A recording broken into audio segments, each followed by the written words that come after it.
Good morning, students. Hope all of you are safe and you are doing your work regularly. Beta, as we are discussing chapter Bhakti and Sufi traditions, and we read about the Veer Sheva, we read about the Alwar and Nayanars. Beta, today we will read about the popular practice of Islam. As we know, during 13th century, Turks came to India and Delhi Sultanate was established. From that, the origin of Sufi tradition was started in India. So the today topic is about the popular practice of Islam. Beta, the development that followed the coming of Islam, they were not limited from the ruling elites. In fact, these were spreaded far and wide throughout the subcontinent. As we know that so many Islam followers, they settled in the Malabar coast and even in the northwest India. So, beta, this Islam tradition, it was spreading throughout the country. And beta, in this, even peasants, artisans, warriors, merchants, and so many people, they were included who were becoming part of Islam. Now, beta, whosoever adopted Islam, there were given 5 pillars of Islam, and those pillars were: first was that there is one God, Allah, and second was Prophet Muhammad is his messenger, Shahada, offering prayers 5 times a day, नमाज. बेटा, जो मुस्लिम लोग होते हैं, जो इस्लाम के followers होते हैं, उनको दिन में 5 बार नमाज पढ़ना ज़रूरी होता है. ठीक है. एंड देन गिविंग एल्म्स और जक़ात. जक़ात का मतलब होता है बेटा दान देना, डोनेट करना. Then fasting during the month of Ramzan and performing the pilgrimage to Makkah. Beta, these 5 were the pillars of Islam. So whosoever person followed Islam, he has to follow these 5 pillars of Islam. Now these universal features, these were often overlaid with diversities in practice derived from sectarian affiliation. Beta, it means within Islam also different sects were there. Means they are also its parts were there different. Those were Sunni and Shia. So, and the influence of local customary practice of converts from different social milieux. Beta, it means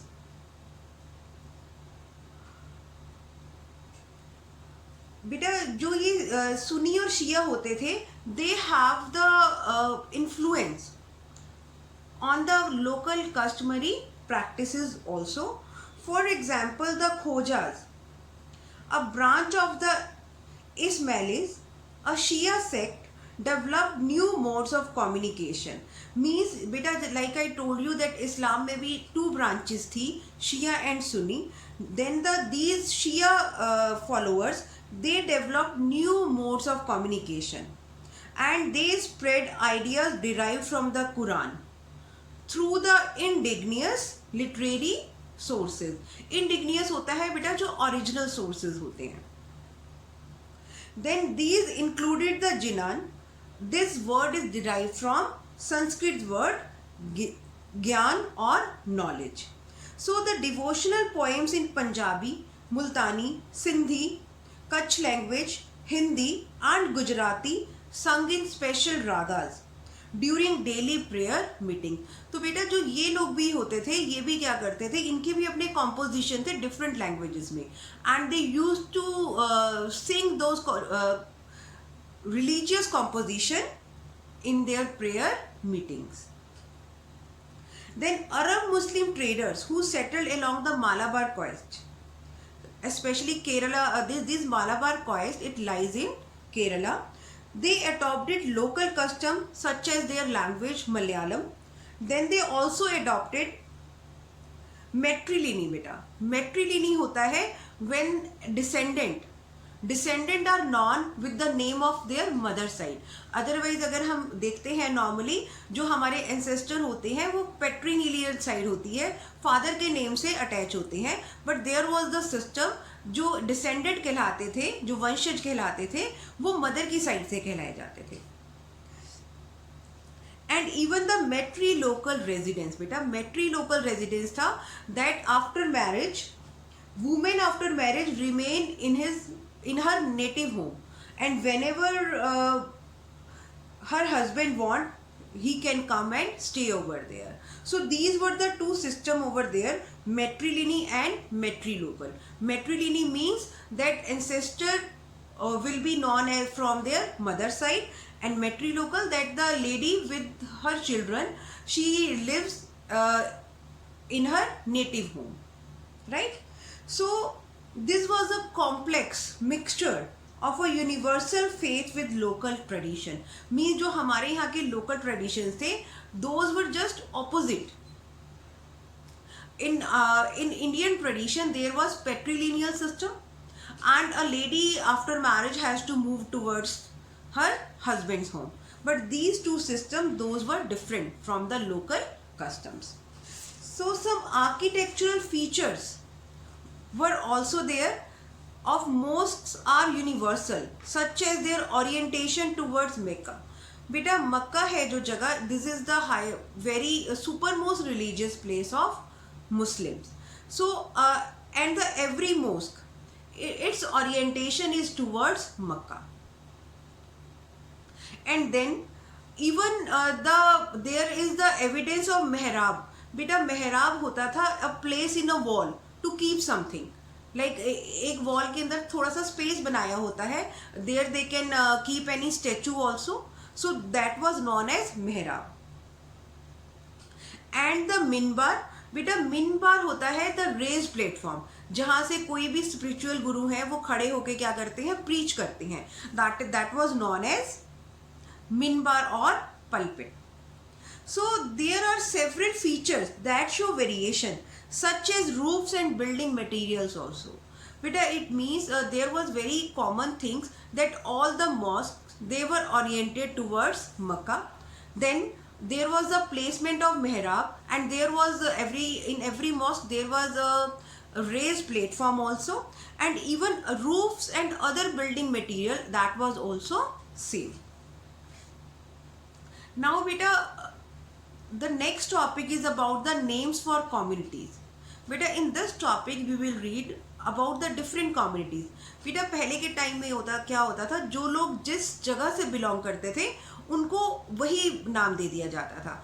Like जो लोग Turkey से आते थे, they were known as Turks, right? China से आते थे, they were Chinese. उनके religion के से उनको कॉल नहीं किया जाता था. So in this names for communities, we often take the terms Hindu and Muslims for granted as labels for religious communities. But do you know, beta, till very long time, these two words were not used for the religious communities. This Hindu and Muslim, these words were not used. And even these terms didn't gain any importance for a very long time. Historians who have studied Sanskrit texts and inscription dating between the 8th and 14th century point out that the term Musalman or Muslim, it was never used. Instead, people were occasionally identified in terms of their region. Like I told you that they were known by name of their region. Like the Turkish rulers, they were designated as Turushka. Tazika were people from Tajikistan, and Parshika were people from Persia. Sometimes terms used for other people were applied to the new migrant also, like the Turks and Afghans, they were termed as the Shakas and Yavanas. So, and even in more general term, these migrants, they were called Malech. Malechas they were called. And beta, do you know in local language, Malech means the inferior people. Or actually this word is very disrespectful. But they rarely denoted a distinct religious community of Muslim in opposition to Hindus. It means at that time there was no differentiation between Hindus and Muslim. And even the term Hindu, it was used in a variety of ways, not only to denote any religion, there were different things to use it.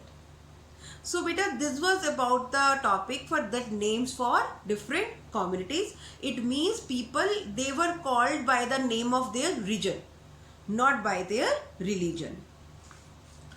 Then now the next topic is, as we know now, there was the advent of Islam. With Islam there was the advent of Sufism also beta. So there was the growth of Sufism.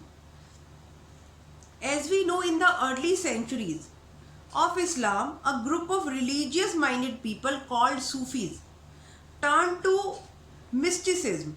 बेटा mysticism होता है means absorption into a deity, means अपने भगवान में जिसको भी आप मानते हैं उसमें पूरा खो जाना.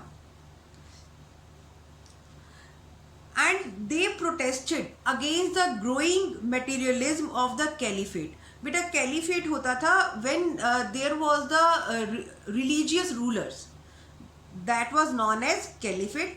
Now this Sufism, those were against the caliph. जो religious rulers होते थे वो उनके against थे.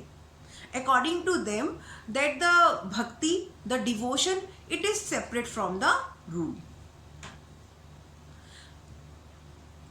So they were critical of the dogmatic definition and scholastic method of interpreting the Quran and Sunnah adopted by theologians beta.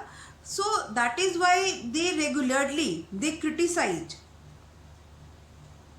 the undeniably true statements. बेटा dogmatic definition होता है जिसको कोई deny नहीं कर सकता, those will be always true.